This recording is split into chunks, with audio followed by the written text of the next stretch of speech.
They don't understand the journey that it took me to get to this point. I was just the opposite of what I am today. I was that guy who ran away from absolutely everything that I got in front of me. Real me was like this very scared, insecure, stuttering, got beat up by his dad, all this kind of stuff.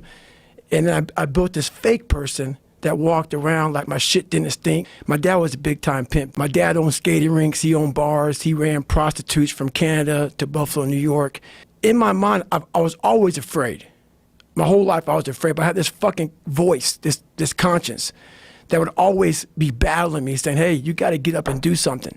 That voice would force me to get up. I try to beat him up, whatever, at 6, and I get my ass kicked. And I have a big-time learning disability, because my dad didn't believe in us going to school. 4, 5, 6 years old, 8, 9, I'd go to this skating rink at 7 o'clock at night, and I worked the skating rink until 10. We would scrape the gum off the floors, and we cleaned the whole skating rink up. And my dad had an office, and my brother and myself would sleep in the office. My mom would go upstairs and work the bar until 3 o'clock in the morning, and they cleaned the bar up. So after all that shit was done with, going to school rarely happened. When I went to school, I was all kind of, my learning disability, I had social anxiety. I was just a jacked up kid from living in this tortured home. My mom got courage to finally leave him when I was about 8 years old. We moved to a small town in Brazil, Indiana, and that's when the real war started for me.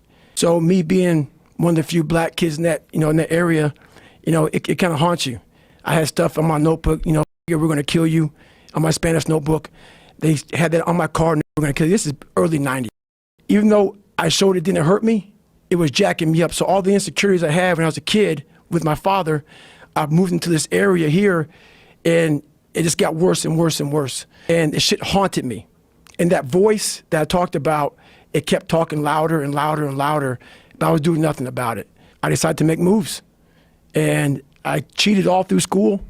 And it's kind of humbling to talk about my stories sometimes, and it's also embarrassing, but it's real. It's who the fuck I am. It's what I am. It's what created me.